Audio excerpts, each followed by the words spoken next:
السلام علیکم ورحمۃ اللہ وبرکاتہ۔ ناظرین کیسے ہیں آپ؟ امید کرتا ہوں آپ خیریت سے ہوں گے۔ آج ہم بات کریں گے میلاد النبی صلی اللہ تعالیٰ علیہ وآلہ وسلم کے حوالے سے کہ 1800 سال پہلے محفل میلاد کا عظیم و شان انداز کیسے تھا۔ پیارے اسلامی بھائیو، ربیع الاول کی 12 تاریخ کو مسلمان اللہ پاک کے آخری نبی حضرت محمد مصطفیٰ صلی اللہ علیہ وآلہ وسلم کا یوم ولادت مختلف انداز سے بڑے جوش اور خروش کے ساتھ مناتے ہیں۔ کوئی مکہ مکرمہ میں حضور اکرم صلی اللہ تعالیٰ علیہ وآلہ وسلم کی ولادت گاہ کے پاس جا کر میلاد مناتا ہے، تو کوئی روضہ رسول پر حاضری دے کر یا گنبد خضراء کے سائے میں میلاد مناتا ہے۔ کوئی مولود شریف نبی کریم صلی اللہ تعالیٰ علیہ وآلہ وسلم کی ولادت کے واقعات، سیرت، معجزات و کمالات پڑھ کر میلاد مناتا ہے، تو کوئی نعت رسول مقبول صلی اللہ علیہ وآلہ وسلم پڑھ کر خوشی کا اظہار کرتا ہے۔ کوئی گلی محلوں اور گھروں کو سجا کر میلاد مناتا ہے، تو کوئی صدقہ و خیرات اور نیاز و نظر کر کے میلاد مناتا ہے۔ الغرض نیکی اور خوشی کا ہر وہ طریقہ جو شریعت اسلامیہ میں منع نہیں ہے، اس کے ذریعے میلاد کی خوشی منائی جاتی ہے۔ آئیے 7ویں صدی ہجری کے ایک عاشق رسول بادشاہ کا عید میلاد النبی صلی اللہ علیہ وآلہ وسلم منانے کا نرالا انداز پڑھ کر اپنے دل کو عشق و محبت رسول سے سرشار کرتے ہیں۔ سلطان اربل ابو سعید مظفر، اس کا وفات 630 ہجری میں متقی و پرہیزگار، سخی، دلیر، حوصلہ مند، عقل مند،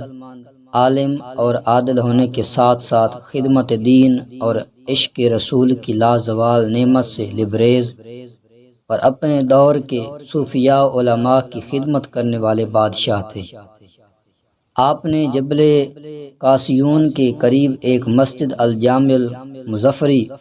کے نام سے تعمیر فرمائی، اور آپ ہی نے سب سے پہلے اجتماعی طور پر محفل میلاد کا انعقاد فرما کر میلاد منایا۔ چنانچہ امام جلال الدین سیوطی شافعی رحمۃ اللہ علیہ حسن المقصد فی عمل المولد میں تحریر فرماتے ہیں، محفل کی صورت میں میلاد منانے کا آغاز اربل کے بادشاہ ابو سعید مظفر نے کیا، جس کا شمار عظیم المرتبت بادشاہوں اور فیاض حکمران میں ہوتا ہے۔ امام ابن کثیر رحمۃ اللہ علیہ البدایہ والنہایہ میں فرماتے ہیں، سلطان ابو سعید مظفر ربیع الاول کے مبارک مہینے میں عظیم الشان اجتماع کا انعقاد کر کے میلاد شریف مناتے تھے۔ شیخ ابو الخطاب عمر بن دحیہ رحمۃ اللہ علیہ نے میلاد النبی صلی اللہ علیہ وآلہ وسلم کے بارے میں التنویر فی مولد البشیر والنذیر کے نام سے ایک کتاب لکھی۔ بادشاہ ابو سعید مظفر نے شیخ کو اس تصنیف پر 1000 دینار بطور انعام دیے۔ مزید فرماتے ہیں کہ بادشاہ مظفر ہر سال محفل میلاد النبی صلی اللہ علیہ وآلہ وسلم پر 3 لاکھ دینار خرچ کیا کرتے تھے، اور مہمان خانے کے مہمانوں پر 1 لاکھ دینار خرچ فرماتے تھے۔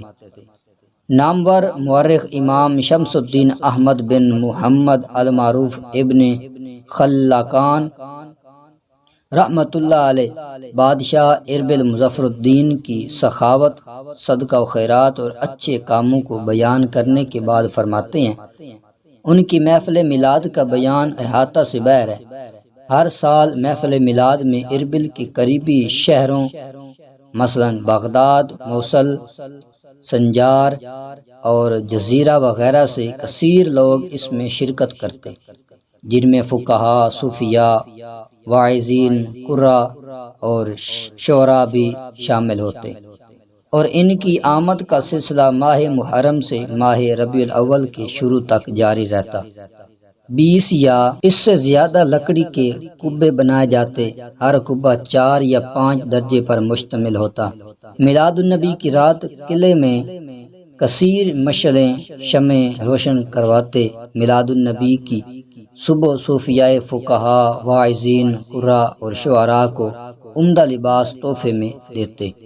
اور عوام اور خاص فقراء، غرباء، مساکین سب کے لیے کثیر مقدار میں بہترین مختلف اقسام کے کھانوں کا انتظام فرماتے تھے۔ امام شمس الدین یوسف المعروف سبط ابن جوزی رحمۃ اللہ علیہ فرماتے ہیں، میلاد النبی صلی اللہ علیہ وآلہ وسلم کے موقع پر اربل بادشاہ مظفر کے دسترخوان پر حاضر ہونے والے ایک شخص کا بیان ہے کہ دسترخوان پر 5000 بھنے ہوئے بکرے، 10,000 مرغیاں، 1,00,000 دودھ سے بھرے مٹی کے برتن اور 30,000 حلوے کے تھال ہوتے تھے۔ محفل میلاد میں بادشاہ اربل کے اخراجات کا اگر پاکستانی کرنسی کے مطابق حساب لگائیں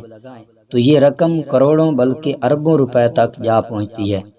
پہلے کے دور میں ایک دینار کم و بیش 1/4 تولہ سونے کے برابر ہوتا تھا، یوں 3,00,000 دینار 75,000 تولہ سونے کے برابر ہوئے۔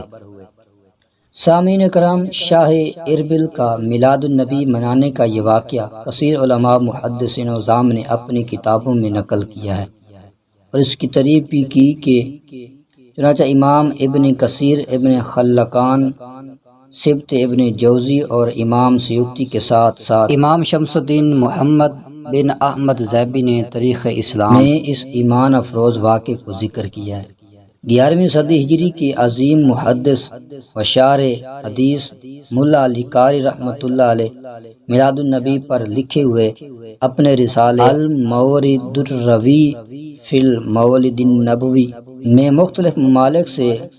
عشاق اور شاہ اربل کی ضیافت کا ذکر کرنے کے بعد لکھتے ہیں، جب میں نے طاقت نہ پائی کہ لوگوں کی ظاہری دعوت و ضیافت کروں تو یہ اوراق لکھ دیے، یعنی رسالہ المورد الروی فی مولد النبوی لکھ دیا تاکہ یہ معنوی ضیافت ہو جائے اور زمانہ کے صفحات پر مشتمل رہے، سال کے کسی مہینے سے مختص نہ ہو۔ اے عشاقان رسول، اسلاف کرام اور محدثین عظام کے مذکورہ انداز اور فرامین کو سامنے رکھتے ہوئے ہمیں بھی چاہیے کہ راہ خدا میں خرچ کے دیگر ذرائع اپنانے کے ساتھ ساتھ اپنی حیثیت کے مطابق میلاد النبی کے موقع پر محفل میلاد کا بھی اہتمام کریں اور اس کی برکتوں سے فائدہ اٹھائیں۔ بے ادب دشمن دین محفل میلاد یہ ہے، ان کے عشاق ہی کچھ اس کا مزہ جانتے ہیں۔